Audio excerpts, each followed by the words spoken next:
Hey guys, it's August, and welcome back to Let's Kill Time with Ziggurat.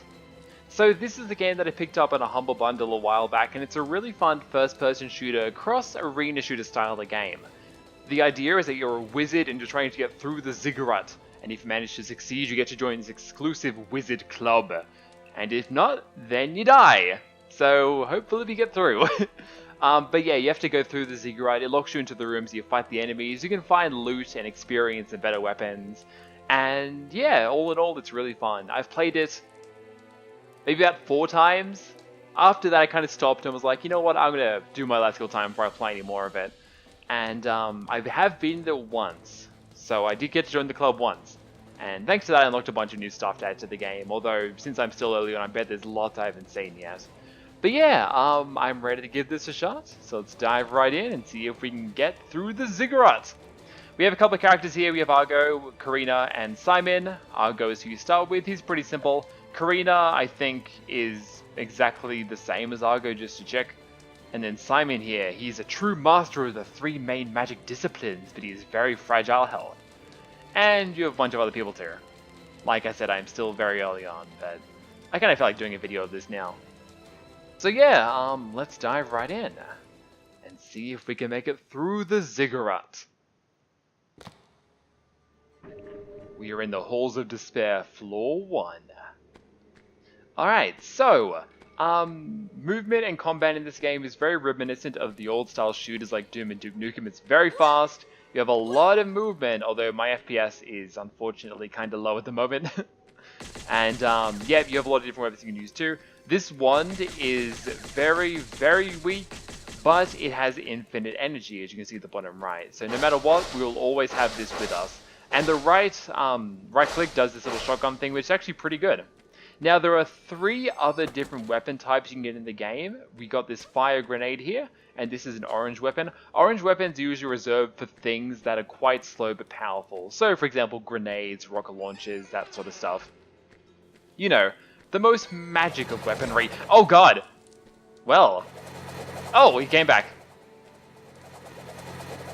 Well, it seems that we have a trap room here to get through. Let's see if we can do this. Seems quite simple, after all we are still in level 1. Let's sneak past. Is there anything in the middle there? Doesn't look like it. There is an icon on the map of like, I don't know what that actually is, like a little town? Or a crown? I don't know what that is. Anyway, we have minions! So this is one of the arena sections, and we're up against some evil dodos here. Let's throw our grenades. As you can see, each of these shots from the grenades is taking up 7 of our energy, so we can get 1 more out of it. But now we are... Or 1 more? Nope, we are out, okay. So yeah, the orange ones have very little ammo, so you tend to run out of them very, very quickly. But hopefully some of these minions will drop ammo for us.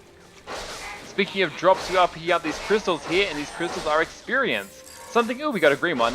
We don't have any green weapons quite yet. Something which doesn't really actually show up that much in roguelikes. Like, I suppose the occasional roguelike does. They might have like mini experience things like FTL. But yeah, the majority of roguelikes just give you better upgrades. Get out of here. Wow, other than that experience, this room is completely worthless. But yeah, so the experience, once you get a full bar, you can level up, and you can get things like bigger ammo capacity and stuff like that, which is quite useful. And honestly, makes exploring rooms like that perfectly fine. There are a lot of times in games like The Binding of Isaac, for example, where you might explore a room, and just there's enemies in and nothing else, and it feels like you just wasted your time.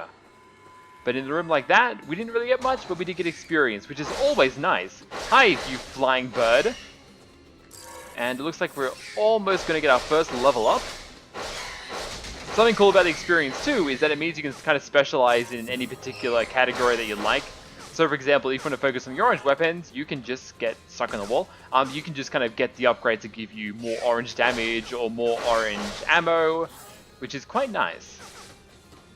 We also picked up a goblet there of money, I think? Like, this game might have a shop. I don't exactly remember what you used that goblet for. Unless it's just like points that you spent at the end, and you're like, gives you, more items in your next run or something. Because yeah, like standard roguelike games, the better you do in this, you'll unlock more gear for the next run. We just picked up a health from that guy, which is always nice. Let's get rid of these stupid goblins. They are staying right over there. It's time for some mines. But yeah, so like as I mentioned, I've only played this game about 4 times, beat it once, so there are a lot of achievements. There are a lot of things that I haven't even seen yet.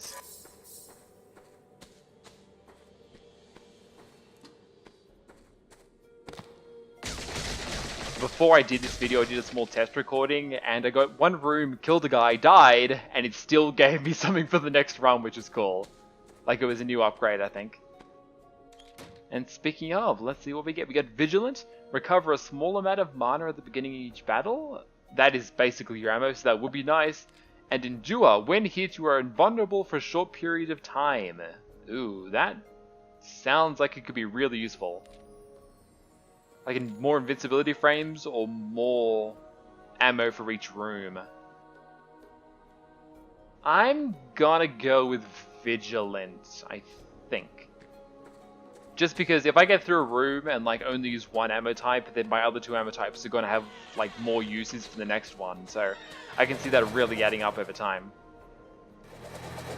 Although wow, I've been to 2 rooms and they've both had nothing in them. So this entire bottom half is kind of a waste, other than the experience of course. Let's hope that the other 2 are a bit more exciting, because I wanted some more weapons. Like these mines are cool, but still. Alright, so something else is that the right click for this throws 2 mines, which is not really good against those flying dudes. Man, lady, you need to calm down. Oh god, she's behind me too. They're everywhere. It's good against these things though, just because it's so easy to hit. Also, those things have really terrible aim. Man, you skulls need to calm down. Everything just wants to jump at me. We had the birds, now we have these skulls and these ladies. Stop laughing at me! I'm just trying to become the greatest wizard of all time. So yeah, you're like this. Yeah, that's what I want to see. Okay, Skulls, where did you go? Ow. Luckily, these guys do very little damage. Although that damage is definitely starting to add up, unfortunately. Let's just strafe here to get past these guys. Get some more gems. We've almost got another level up, which is nice. And there we go. Some more goblets. Oh god, I genuinely forget if this game has a shop or something, because I forget what you use those goblets for. Oh man, hey, look at this chest. So these can either be good or bad. We got... Is that going to explode? Oh no, it's good. Charge Amulet. Recovers part of your mana reserves when used. Nice. So how do I use that amulet again? It's E. And yeah, so that's a really nice one, yeah. Because it just gives you shit tons more ammo. And I believe either the rooms you clear or the enemies you defeat will recharge it. So that is a very nice thing to get. Oh, more jumping birds. That seems to be the thing about this floor. Jumping birds. We also have blobs here. You blob should be easy enough. Yeah, that just died in one hit with my grenades. I'm very, very happy I managed to get that grenade so early on, because that's a really, really nice weapon. Hey, level up! Let's just pause here for a second and see what we get. Scholar! More experience! And more health. I'm gonna go for more experience. Like, that is something that I always get. Like, I've actually been playing, I'm playing a lot of Neo lately, which is, oh, Neo is such a fun game. Like, I put way more time into the game than I expected to. I'm already going through the DLCs. Wow, another room with nothing in it. Holy shit. But yeah, in Neo, like, you can get gear that just gives you more experience, and there's also bonuses that give you more experience, so I pretty much just always use those. Because, hey, more experience is more level up, so more power. So, seems like a pretty simple thing to do. Okay, so here we have the boss room. However, we must find the portal key to unlock the boss. So, other than the amulet and the boss, this side was pretty uneventful too. Which means that the portal key must be up through here. So let's run all the way back and go check it out. If I remember right, I want to say this game has like a quick teleport feature? Maybe it doesn't. I might be thinking of another game, actually, yeah. Alright, now we have some weird gremlin-looking things who are firing fire at me, and they got me stuck in a corner here. Let's just back out of that. Oh, hi, you are all over the place. And I don't really have much ammo for my grenades here, so I'm pretty much stuck using this. Hey, health potion, I'll gladly take that. And yeah, we're getting a lot of ammo for the other types of weapons, but we haven't got any of them yet. Hopefully we can find them. I'll talk about them now just because, you know, might as well. But the green ones, they are very, very fast shooting, even faster than this wand here. But they do quite low damage, although if you get the upgrades that give your green weapons more damage, that damage they do ramps up really, really quickly just thanks to how fast they shoot. Like, it's really good. Hey, portal key! Yoink! Sweet. And now it's time to head back to the boss room and move on to the next floor. I suppose if we beat the boss, that's kind of the first step of that, but it should be easy, right? I mean, I have my grenades here, I have my wand, I have my 62% charged amulet. I think it'll go pretty well. Although saying that, I do remember some of the bosses in this game being quite tricky, so we'll see how well we do against these. Who's the first one? It is Sir Arthur, the Eternal Warrior. He is a giant skull demon. Let's see what Sir Arthur does. He shoots skulls at me. Other than that, he seems pretty simple and he summons dudes. Okay. Yeah, this seems simple enough. Oh, wow. All his dudes drop more ammo for this as well, so yeah. That fight was easy. Give me all this loot. I want all of these orange crystals. Can use the green ones though. What level ups do we have? Increases your health, or mana gems give you more magic energy. I'm gonna go with this one. Alright, first level done. We go through the magic portal. Nice.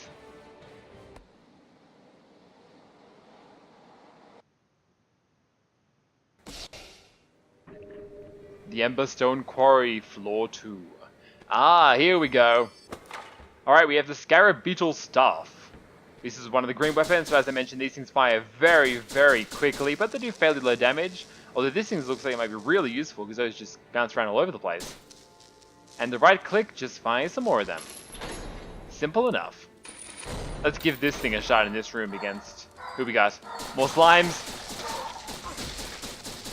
Whoa, it's definitely not working against these slimes, that's for sure. And yeah, those ricocheting bullets is really nice. Although, as you can kind of tell, I am very, very quickly running through my ammo. At least these dudes are being nice enough to do more ammo for me. Okay, cool. Where's the last one? He's over there, I see you. I see you hiding behind that. Luckily, the game is nice enough to put a red ore around enemies who are through walls. You better not go off. Oh god, I spoke too soon. Ow! I guess I'll go this way first. The way that's not through the giant saw. Ah, is that a magic spell I see? Let's get up here and see what it is. Oh no, it's a story? The Starry Cave. The roof of eternal light looms over your head with majesty. Everything around you is covered in thick shadows illuminated by faint dots of light given off by the Ziggurat, all of which is quite confusing since you are sure that you entered a cave at the beginning of the test. Maybe the Ziggurat is nothing more than an illusion. Is there anything real about it? It's hard to tell when you can't even trust your own eyes. Okay. Yeah, now that I think about it, I have picked up a couple of those notes before. I guess it's just a little bit of story text. Oh, hey, and look at this. This room just bypasses that saw over there. Oh, hi. So now we have flying cows? I don't really know what these things are. Luckily, they seem to go down pretty quickly with a good, healthy dose of grenade to the face, except for you. You are really durable, sir. Guess that calls for two. He was actually red as well, so maybe that's something to do with it. It might have been a powered up one. Although, man, these cows... What do we got? Bookworm. Show one more perk when leveling up. Oh, that sounds really useful. Recover a small amount of health at the beginning of each battle. I'm going to get this. More options on leveling up is always a good thing. Just like more experience is always a good thing. Alright, so this level is just filled with these weird cow demons. Get out of here. They are really, really tanky. Luckily, they're quite weak. I'm going to use my amulet here just to get some of my stuff back so I can take these guys down a bit more quicker. That's him. Just got his buddy over here. Alright, that's him too. Cool. And let's move on to the next room. So far, this one seems to be pretty simple. We do have a path down here I need to go check out. And, oh, no, there's a door here. For a second, I thought we might have been a dead end. Alright, so now we have big skeleton dudes. Oh no, it's actually Alphonse. Die, Alphonse. Good. Maybe the goblet has more experience? I genuinely don't remember. And it's really starting to bug me. Let's check my experience after I get this one. Ow, stop throwing rocks at me. You threw a big rock. I don't know if it actually affected it at all. Let me just get rid of this guy. Although, wow, those dudes took up a lot of the minion bar. Luckily, they were pretty simple, though. It was fairly easy to dodge their attacks when it was just them by themselves. Oh, no, here we are at the boss room. Yep, nothing here. Alright, time to head all the way back then. So I guess something that I can talk about, which is very random, but it's something I've been meaning to talk about for a while and just keep forgetting. The Game of the Year Awards happened back in December. And yeah, in case you guys didn't see it, I did make a predictions video before the ceremony happened. And my predictions were pretty spot on. I got maybe, ow. I think I got maybe about 75% of them right, which I'm pretty happy with. I think it's a pretty good, estimate. Although saying that, it was also fairly easy to pick. Like, most of the awards are going to go to Breath of the Wild, Cuphead, like Mario. What else is there? Senua. Like, there were a lot of really easy ones to kind of pick out of that ceremony. I might need to concentrate here. Oh, there's friggin' things in the wall trying to shoot me. That's what the problem is. Okay, we need to, get rid of this guy ASAP. And then now you next. Oh, I'm about to die. Wow. Well, apparently I shouldn't have been talking about the Game of the Year Awards. Man, that was a rough room. Yeah. Wow. That didn't go as well as I expected. Hey, Eagle Staff! Welp. I think that's the end of our adventure. Well, thank you guys for watching. I'm going to keep talking just because I want to talk about this while I'm kind of mentioning it. But if you guys want to play this game for yourself, then check the link down below, and I hope you have fun with it. Anyway, back to the Game of the Year Awards. One thing I wanted to mention, a game that I completely forgot when I made that video, and I'm really surprised it wasn't there, was A Hat in Time. Like, where was A Hat in Time? Seriously. Is there a reason why it wasn't there? Like, maybe because it was a Kickstarter game? Like, that's all I can really think of. Just because, yeah, that game came out in 2017 and was pretty much critically acclaimed by everyone. Like, everyone friggin' loves it. And yet, it just was nowhere to be seen. Like, yeah, I genuinely don't know why it wasn't there, just because of how great it is. Like, I haven't played it myself, but I've heard nothing but amazing things about it, so very odd it wasn't included. If it was anywhere, it should have been in the best indie games. I don't know if it would have won. Although still, like, based on the reviews, it probably would. Although, to be fair, Cuphead won that, I'm pretty sure, and that was also got amazing reviews, so yeah, who knows. But, yeah. Didn't know why A Hat in Time wasn't there. It's so very weird to me. Anyway, thanks for watching, guys. Hope you enjoyed, and I'll see you all on the next one.